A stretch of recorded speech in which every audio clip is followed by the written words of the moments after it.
सलाम वालेकुम 15। हेलो 15, मैं शकील अहमद बोल रहा हूँ। कॉल करने का मकसद ये है कि मैं खुदकुशी कर रहा हूँ और मेरी मौत का जिम्मेदार मेरी बीवी का साबिक शौहर परवेज अली है। उसने मुझे बहुत जलील किया हुआ है। मैं बहुत बेबस हो गया हूँ, इसलिए मौत को गले लगा रहा हूँ।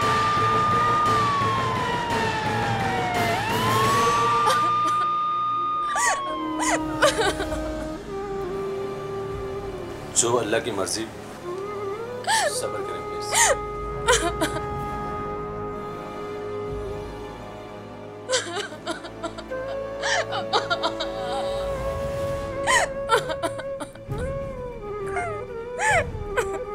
बीवी अपने आप पर जरा काबू रखें। सत्तार जी सर। लाश को पोस्टमार्टम के लिए हॉस्पिटल भेजो और सारे शवाहिद इकट्ठे करो। Yes sir.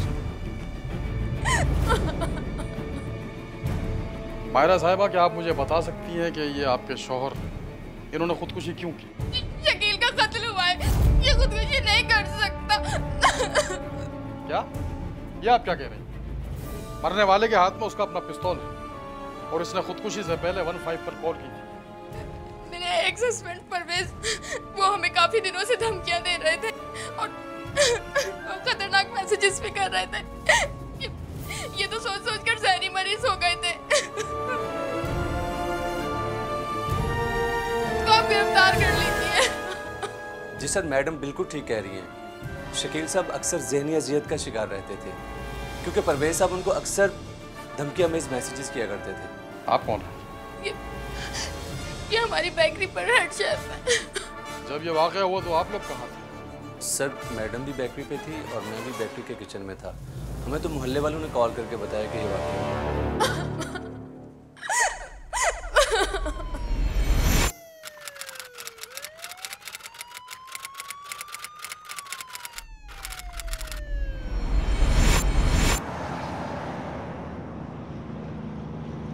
मैडम, ये मैसेज सिर्फ मेरे गुस्से का इजहार है। मैं किसी का कत्ल करने के बारे में सोच भी नहीं सकता। परवेज साहब, मुझे तो ये नहीं समझ आ रही कि जब आप अपनी बीवी को तलाक दे चुके थे तो फिर अपनी साबिका बीवी और उसके शौहर के खिलाफ इस किस्म के मैसेजेस करने की ज़रूरत क्या थी? क्या आपकी इल्म में है कि सिर्फ इस किस्म के मैसेजेस करने की बुनियाद पर आपके खिलाफ हरासमेंट का केस बन सकता है? मैडम, मैसेजेस का सिलसिला माहिरा और शकील ने शुरू किया था और माहिरा के मुताबिक उसकी हकमैर की कुछ रकम मेरी तरफ निकलती है, जो कि सरासर गलत बयानी है। वो जो बेकरी चला रही है वो भी मैंने ही उसे दी थी और हकमैर की रकम तो सिर्फ 25,000 रुपये थी मैडम, और वो उससे कहीं ज़्यादा लेके जा चुकी है। परवेज साहब, अगर आप कोई बात मुझसे छुपा रहे हैं तो now is the time to tell me, क्योंकि मुझे नहीं लगता कि सिर्फ इन मैसेजेस को बुनियाद बनाकर आपको इस केस में मुलजिम नामजद किया गया है। क्या पुलिस के पास आपके खिलाफ कोई और सबूत भी है? और मैडम, मैंने अपने तौर पर कुछ मालूमात करवाई है। शकील ने मरने से पहले 15 पर कॉल की थी और उसने कहा था कि उसकी सुसाइड करने की वजह मेरा उसे हिरासा करना है, जो कि सरासर गलत बात है। खुद तो मर गया, साथ में मुझे फंसा के चला गया। तो इसका तो मतलब है कि सेक्शन 321 के तहत आपके खिलाफ कत्ले बिलसबब का मुकदमा बनाया गया है। मुकदमा तो अब आपको फेस करना पड़ेगा। हम ज़्यादा से ज़्यादा ये कर सकते हैं अभी कि आपकी बेल बिफोर अरेस्ट करवा दें। शहरोज़, इनके ज़मानत के पेपर्स तो तैयार करवाएं। आपको मजिस्ट्रेट के सामने आज ही पेश होना पड़ेगा।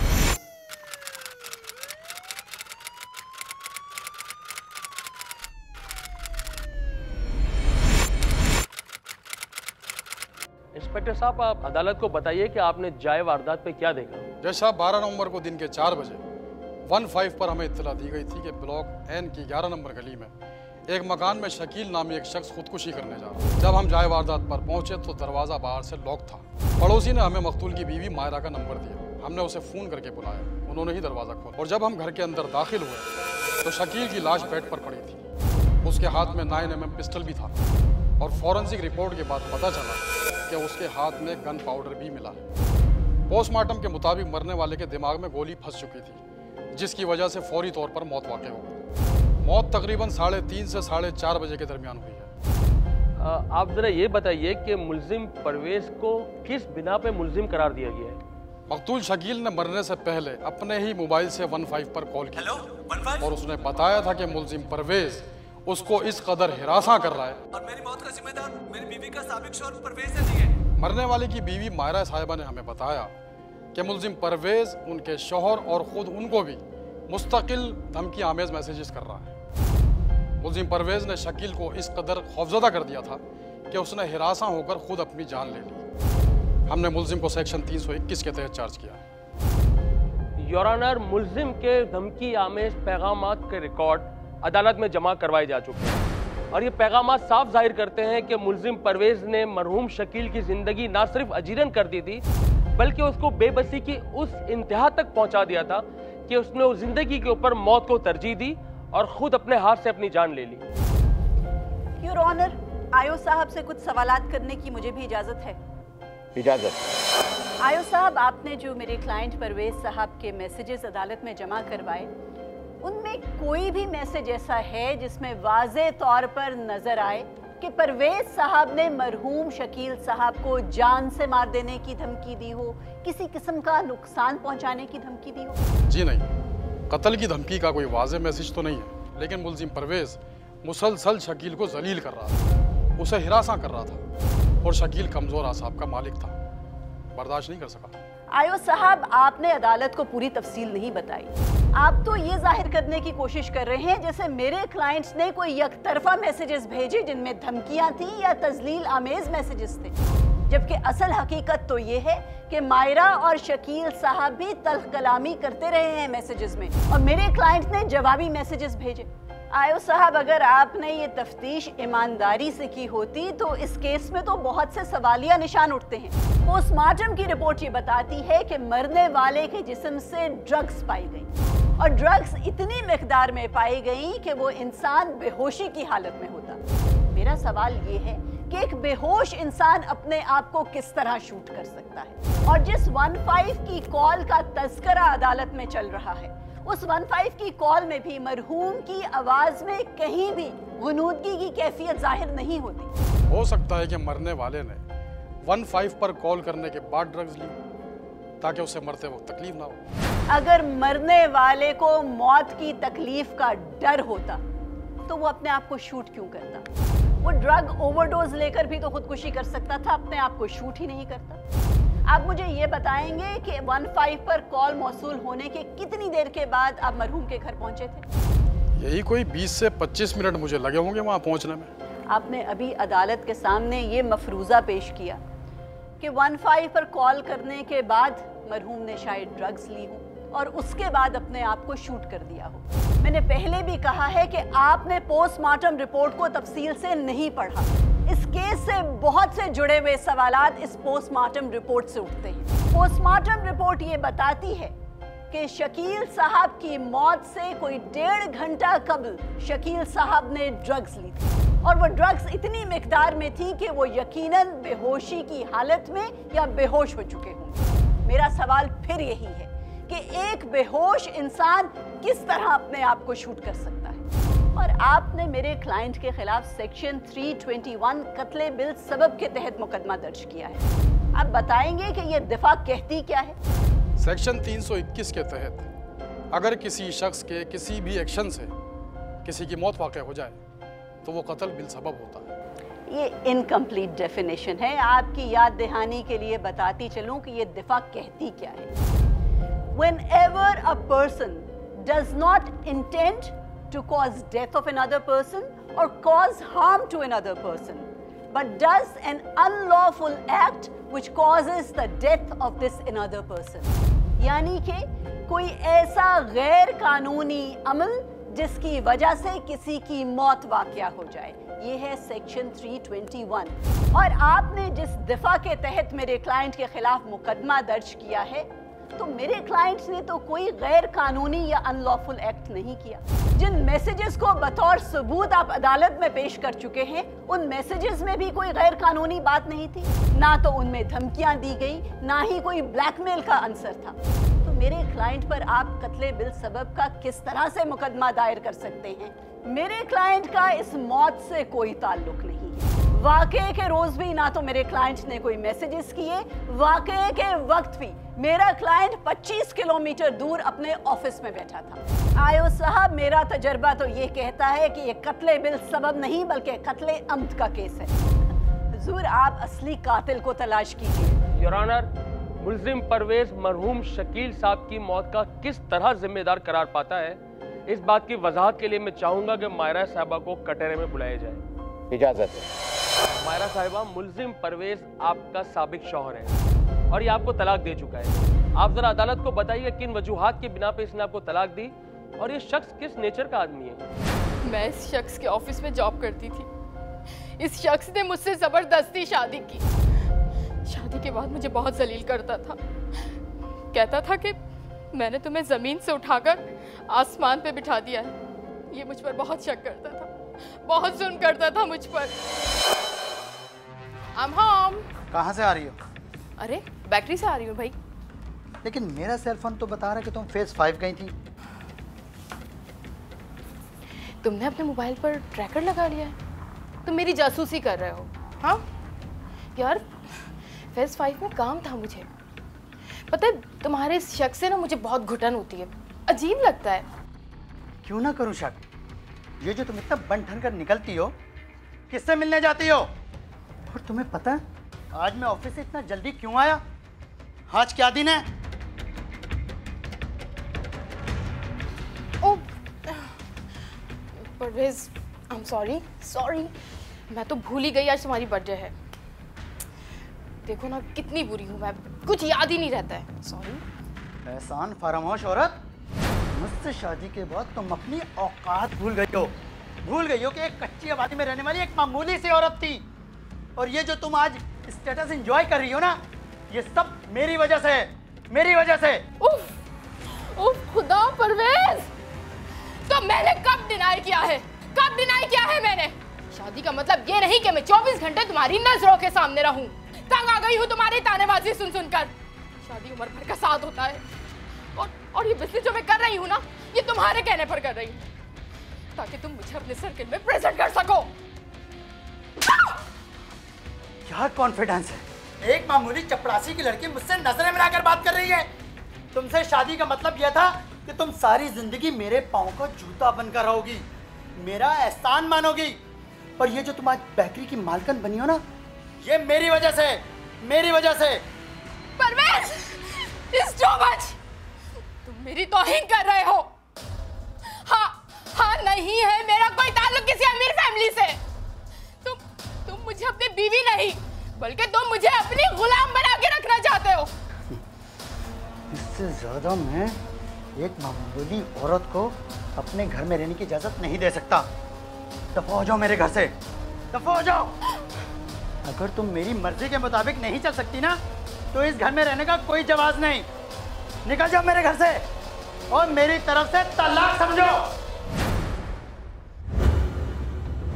अगर कोई शख्स किसी दूसरे शख्स को इस तरह जरर पहुंचाता है कि मौत वाक़ई हो जाती है जबकि उसकी नीयत जान लेने की नहीं थी, तो इस नौयत की हलाकत को ताज़ीरात पाकिस्तान की दफा 321 के तहत कत्ल बिल सबब करार दिया गया है, जिसकी सजा दफा 322 के तहत दियत या 10 साल तक कैद बामुशक्कत है।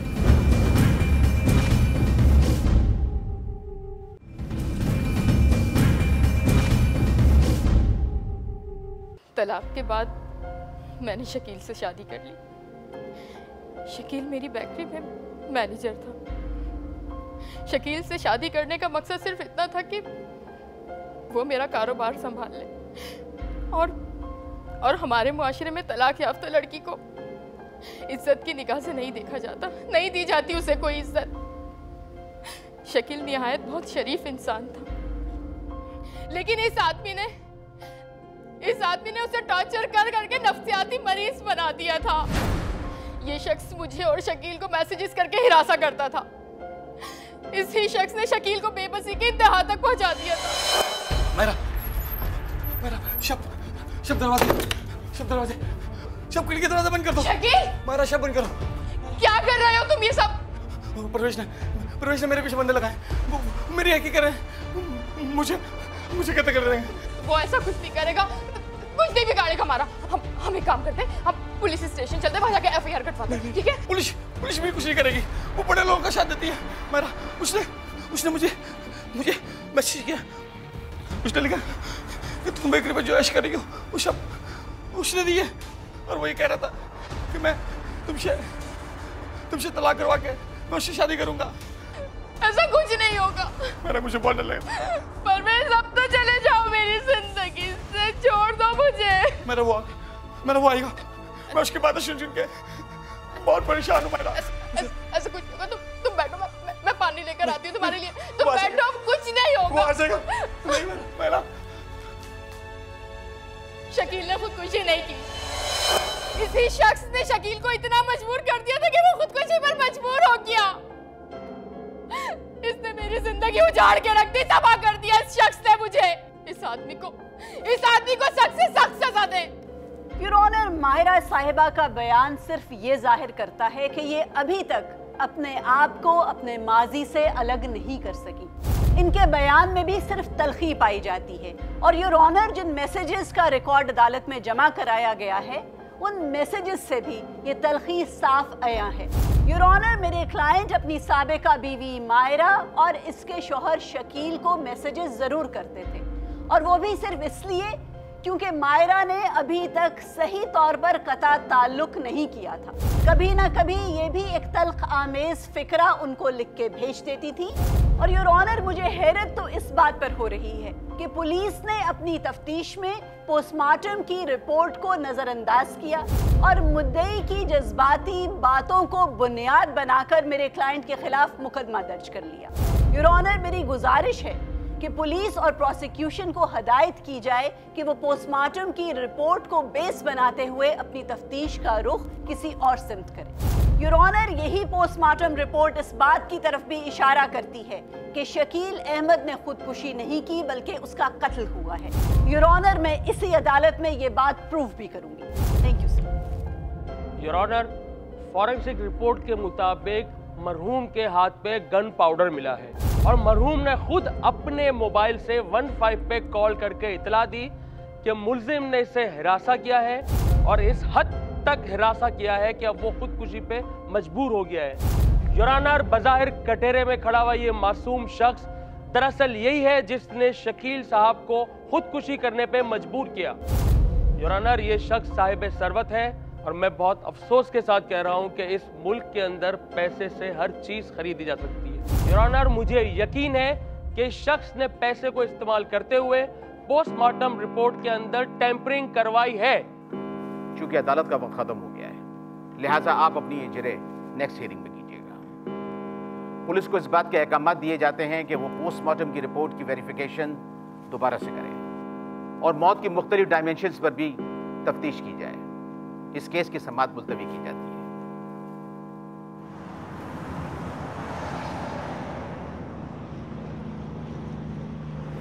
शेरोज़, ये मैं शकील साहब की केस फाइल देख रही थी तो इसमें इनकी मेडिकल रिपोर्ट्स भी लगी हुई हैं और इंटरेस्टिंग बात यह है कि इन्होंने खुदकुशी करने से एक रोज़ कबल अपना प्रॉपर एग्जीक्यूटिव चेकअप करवाया है। जो इंसान अपनी सेहत के बारे में इतना फिक्रमंद हो सकता है उसमें तो खुदकुशी करने का रुझान नहीं होगा। 24 घंटे पहले तक वो अपनी सेहत और ज़िंदगी के बारे में केयरफुल हैं और 24 घंटे के अंदर अंदर ऐसा क्या हो गया कि उन्होंने अपनी जान लेने का इरादा भी कर लिया और अपनी जान भी ले ली। हालांकि जहाँ तक हमारे पास इंफॉर्मेशन है, वाक़े के रोज़ भी हमारे क्लाइंट ने तो ना उन्हें कोई हरासमेंट के टेक्स्ट मैसेजेस किए ना फ़ोन कॉल पर बात हुई। ऐसा क्या हो गया होगा? मैडम, मैं मायरा से मिलने की कोशिश करता हूँ, हो सकता है उसके पास से कोई क्लू मिले, कोई ऐसी इन्फॉर्मेशन जो अभी तक इग्नोर की जा रही हो। भाई, जिस इंसान को उसने मुल्जिम नामजद किया है उसी को हम डिफेंड कर रहे हैं, वो तुम्हें कोई भी बात क्यों बताएगी? ये आप मुझ पर छोड़ दें, मैं हैंडल कर लूँगा। अच्छा, best of luck. Forensic test में यह देखने के लिए कि कितने फासले से फायर किया गया है, जिस्म में गोली के दाखिल होने और बाहर निकलने के सुराख की जांच की जाती है। जिस मुकाम से गोली जिस्म में दाखिल होती है उस मुकाम पर सुराख जिस्म पर मौजूद कपड़ों की वजह से हमेशा गोली के डायमीटर से छोटा होता है। ताहम अगर बड़े कैलिबर की गोली है तो सुराख गोली के डायमीटर के बराबर भी हो सकता है, जबकि जिस्म के जिस मुकाम से गोली बाहर निकलती है उस मुकाम पर सुराख गोली के असल डायमीटर से बड़ा होता है। अगर गोली 3 से 5 कदम के फासले से फायर की गई है तो गन पाउडर या गन शॉट के जर्रात बहुत कम मिलते हैं।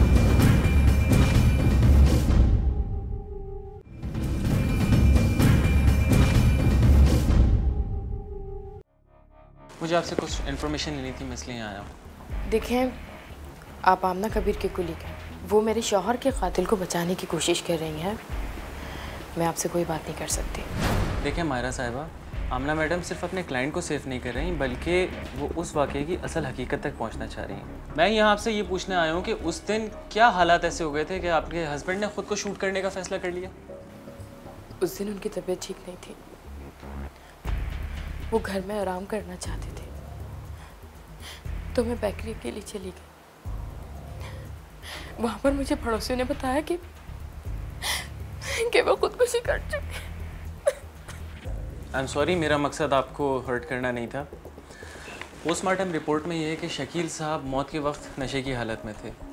आप मुझे ये बताएंगी कि वो किसी तरह की ड्रग्स लेते थे? नहीं, वो किसी भी किस्म का नशा नहीं करते थे। हाँ, एंटी डिप्रेसेंट टैबलेट जरूर लेते थे। आप क्यों आ गए? मैं बेकरी आने वाली थी। असल में मैंने आपके लिए केक का एक बिल्कुल नया फ्लेवर तैयार किया, तो ये आप चेक कर दें। अब मैंने आपको डिस्टर्ब तो नहीं किया? नहीं। ये कौन है? ये मेरे बेकरी शेफ काशिफ हैं। काशिफ ये शेरोज। कैसे हैं? ठीक है। बस भाई, लोग अमेरिका और यूरोप जाते हैं डॉक्टर या इंजीनियर बनने के लिए। मैं मलेशिया गया था शेफ का डिप्लोमा करने के लिए। Nice, thank you. आप प्लीज़ चेक के देखें उसको।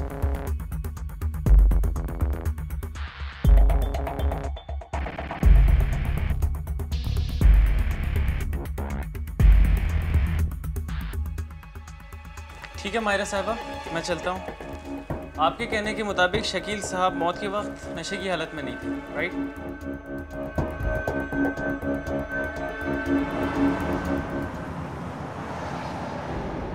मैडम, मैंने आपसे कहा था ना, मैं मायरा से मीटिंग हैंडल कर लूँगा। मैं मायरा के पास बेकरी गया था, वहाँ पता चला कि वो घर जा चुकी हैं।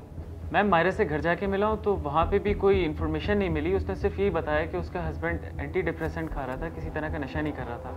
और जब और ज़्यादा बात हुई,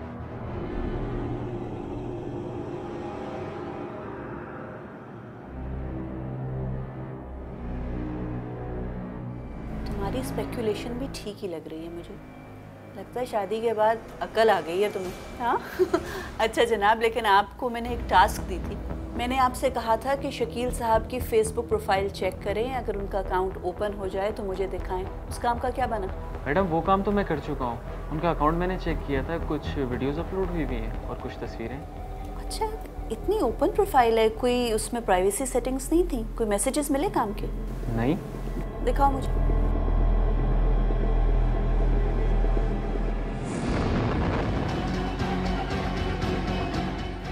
लैपटॉप में वो 15 वाली कॉल है?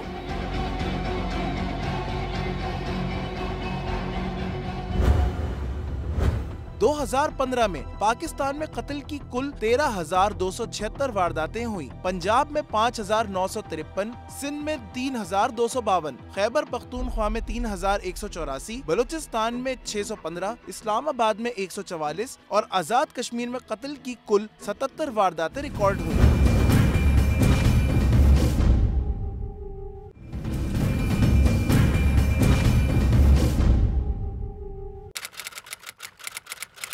मायरा साहिबा, जिस वक्त आपके शौहर की मौत वाक़ई हुई थी उस वक्त आप कहाँ थी? मैं पुलिस को अपना बयान रिकॉर्ड करवा चुकी हूँ। मैं अपनी बेकरी पर थी, वहीं पर ही इत्तला आई थी मुझे। जी, कुछ तफ्तीश हमने भी की है। हमारी मालूमात के मुताबिक आप अपनी बेकरी से दोपहर 2 बजे निकली थी और तकरीबन 4 बजे के करीब वापस आई थी। हाँ, तो मैं लंच पर गई थी। आप लंच पर अपने शेफ काशिफ के साथ गई थी ना? आप ये बताएंगी कि काशिफ सिर्फ आपकी बेकरी में एक शेफ है या उनकी हैसियत आपकी जिंदगी में इससे कुछ ज्यादा की है? हमने सुना है आप दोनों शादी करने वाले हैं। जज साहब, ये किस तरह के सवालात मुझसे अदालत में किए जा रहे हैं? ये मेरा अपना पर्सनल मामला है। पर्सनल मामला नहीं है, ये कत्ल का केस है। आपसे जो सवाल कर रही हूँ उसके जवाब दें आप। वाक़े के रोज दोपहर 2 से 4 बजे के दरमियान काशिफ आपके साथ ही थे ना? जी हाँ, हम साथ थे और लंच करने गए थे। आप साबित क्या करना चाहती हैं? मोहतरमा, मैं साबित ये करना चाह रही हूँ कि उस रोज आप और काशिफ लंच पर नहीं गए थे, बल्कि आप बेकरी जाने से पहले अपने शौहर को अद्वियात के बहाने नशा आवर गोलियां खिलाकर गई थी।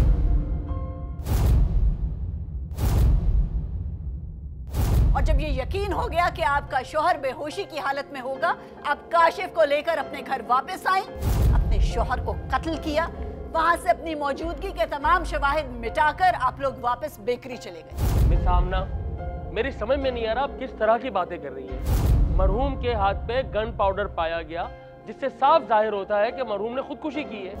आपकी क्लाइंट्स ने निहायत चालाकी से ये कत्ल प्लान किया है। अपने बेहोश शौहर के हाथ में उसी की गन पकड़ाई, उस गन का ट्रिगर दबाया और उसको कत्ल कर दिया। और जाहिर ऐसे हुआ जैसे ये खुदकुशी की वारदात है। सामना, हवा में तीर चलाना तो कोई आपसे सीखे। आप एक बात और भूल रही हैं, मैं आपको याद दिलाता चलूं, मरहूम ने खुदकुशी करने से पहले अपने मोबाइल से 15 पे कॉल करके इतला दी थी कि मैं खुदकुशी कर रहा हूं। जी बिल्कुल, उस 15 की कॉल का मुअम्मा भी हल हो गया, और वो भी इसी प्लानिंग की एक कड़ी है। योर ऑनर, जब हमने शकील साहब के फेसबुक के अकाउंट को चेक किया तो हमें वहां से कुछ उनकी फैमिली वीडियोस भी मिली, जिनमें उनकी ऑडियो भी थी। योर ऑनर, इन वीडियोस में उनकी आवाज सुनकर मुझे एहसास हुआ कि 15 पर की जाने वाली कॉल की आवाज उनकी असली आवाज से नहीं मिलती। योर ऑनर, अपने शक को दूर करने के लिए जब मैंने 15 की कॉल की रिकॉर्डिंग और फेसबुक पर पाए जाने वाली वीडियो की रिकॉर्डिंग की कॉपी फोरेंसिक लैब भिजवाई, तो मालूम हुआ कि ये दोनों आवाजें मुख्तलिफ अशखास की हैं। योर ऑनर, इस लैपटॉप में वो दोनों रिकॉर्डिंग्स मौजूद हैं। आज तो मौसम कितना सुहाना है। हाँ। और मेरा दिल कर रहा है कि आज इस मौसम के झटके में हम क्यों ना समोसे खाएं। अरे भाई, कभी तो शीन को सीन बोल लिया करो। मैं बोलूंगा, क्या करूं, मेरी आदत है मुझे। अच्छा, अब बोलो जल्दी से, सीन। शीन। अरे सीन। अरे बाबा शीन। योर ऑनर, अगर आप इन दोनों रिकॉर्डिंग्स को गौर से सुने तो साफ सुनाई देगा कि मकतूल शकील सीन को शीन की तरह प्रोनाउंस करते थे, जबकि 15 पर आने वाली कॉल में कॉलर ने सीन से शुरू होने वाले लफ्ज को सीन से ही अदा किया। मेरी मौत का जिम्मेदार मेरी बीवी का साबिक शौहर परवेज अली है। उसने मुझे बहुत जलील किया हुआ है। मैं बहुत बेबस हो गया हूँ, इसलिए मौत को गले लगा रहा हूँ। योर ऑनर, जब फोरेंसिक लैब की रिपोर्ट से ये बात तय हो गई कि 15 पर कॉल करने वाला शख्स शकील नहीं था, तो फिर मेरा शक यकीन में बदल गया कि ये वारदात मायरा के साथ मिलकर काशिफ ने ही की है। योर ऑनर, मैंने सबूत हासिल करने के लिए काशिफ को फोन किया और ये फोन कॉल रिकॉर्ड कर ली। योर ऑनर, इस फोन कॉल की रिकॉर्डिंग भी मैंने फोरेंसिक लैब में भेजी और फोरेंसिक लैब ने फिर तस्दीक कर दी कि काशिफ की आवाज 15 पर कॉल करने वाले शख्स के साथ 100% मैच कर गई। क्या काशिफ अदालत में मौजूद है? उसे कटहरे में पेश किया गया। मुस्लिम काशिफ, फॉरेंसिक रिपोर्ट से ये बात साबित हो गई है कि 15 पे जो कॉल की गई थी वो तुम्हारी वॉइस से मैच कर गई है। तुम्हें अपनी सफाई में कुछ कहना है? जज साहब, मुझे माफ कर दे, मैंने ये सब कुछ इसके कहने पे किया है। मैं इसकी बातों में आ गया था, तुमने फंसा दिया मुझे। झूठ बोल रहे हो तुम। मैंने कहा था तुमसे, दिया ना मुझे धोखा, धोखेबाज। तुमने तो कहा था मुझे कत्ल करने के लिए। झूठ बोल रहा है ये। क्या तुम दोनों अपना जुर्म कबूल करते हो? मैं बहुत बदकिस्मत औरत हूँ। 2 शादियां की थी मैंने। पहला शौहर मुझे बहुत जलील करता था, मुझे मेरी औकात याद दिलाता था कि जमीन से उठाकर उसने मुझे आसमान पे बिठा दिया। और दूसरा शौहर शकील, उसने मुझे धोखा दिया, उसने मेरे साथ बहुत चीट किया। ये देखें, ये भी देखें और ये भी देख लें। हटाओ इसे, धोखा हुआ है, गलतफहमी हुई है तुम्हें कोई। मुझे कोई गलतफहमी नहीं हुई है, मैंने सारी इंक्वायरी कर ली है इसकी। इस लड़की का नाम सबाहत है, ये नॉर्थ कराची में रहती है, किसी पॉलर में काम करती है। अभी मैंने इनको होटल में देखा है। और इसीलिए मैंने तस्वीरें बना ली थी ताकि आपको पता चल जाए कि आपका शोहर आपके साथ चीट कर रहा है। धोखा, इतना बड़ा धोखा, धोखा। मैं तुझे जिंदा नहीं छोड़ूंगी, जान से मार दूंगी मैं तुझे शकील, जान से मार दूंगी। इतना बड़ा धोखा दिया मुझे, धोखा दिया। मैं नहीं कर सकती मैं किसी मर्द पे इस बात, तुम पे भी नहीं, मैं किसी मर्द पे इस बात नहीं कर सकती, सबने मुझे धोखा दिया है। सब मर्द एक जैसे नहीं होते मैडम, आप मेरा यकीन करें, मैं आपको कभी भी धोखा नहीं दूंगा।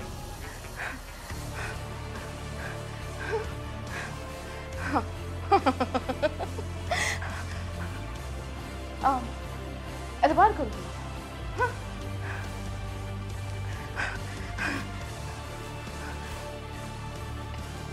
क्या कर सकते हो मेरे लिए? हाँ, अब तुम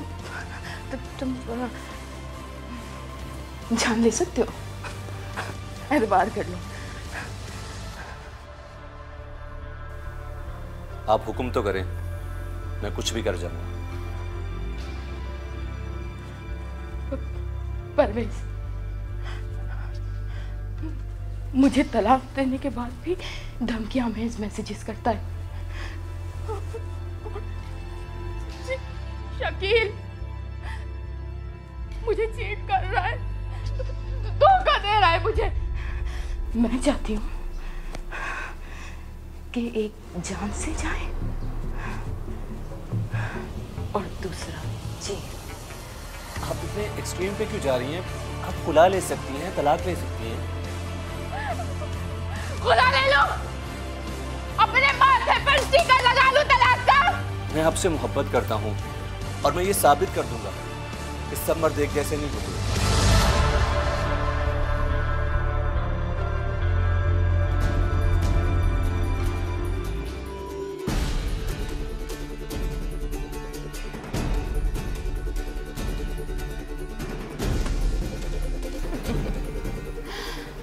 ड्रग्स ने तो काम दिखा दिया, बढ़ चुका है ये। एक काम करो,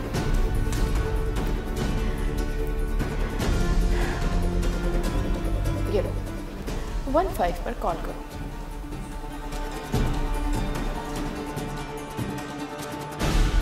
हेलो 15, मैं शकील अहमद बोल रहा हूँ।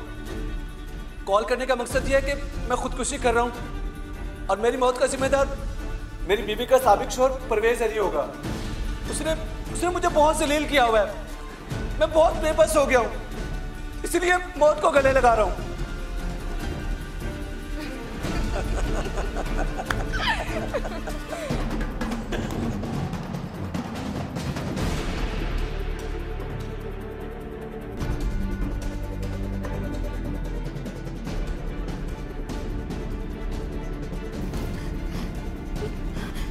ये लो काशिफ, जान से मौत हुई।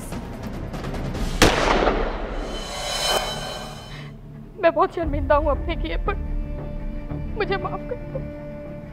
जैसा मैंने जो कुछ भी किया इसकी मोहब्बत में किया, प्लीज मुझे माफ कर दे। ये अदालत हुक्म देती है कि तुम दोनों को फौरी तौर पर कमरा अदालत से हिरासत में ले लिया जाए।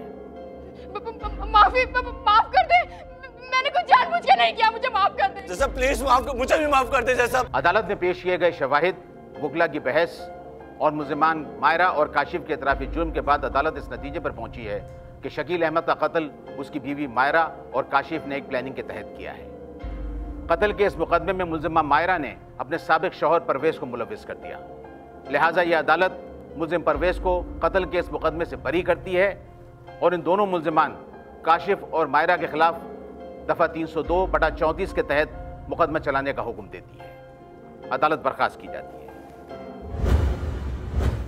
कोर्ट नंबर 5 में अगर आप भी कोई केस पेश करना चाहते हैं तो हमें ईमेल करें court5@sama.tv।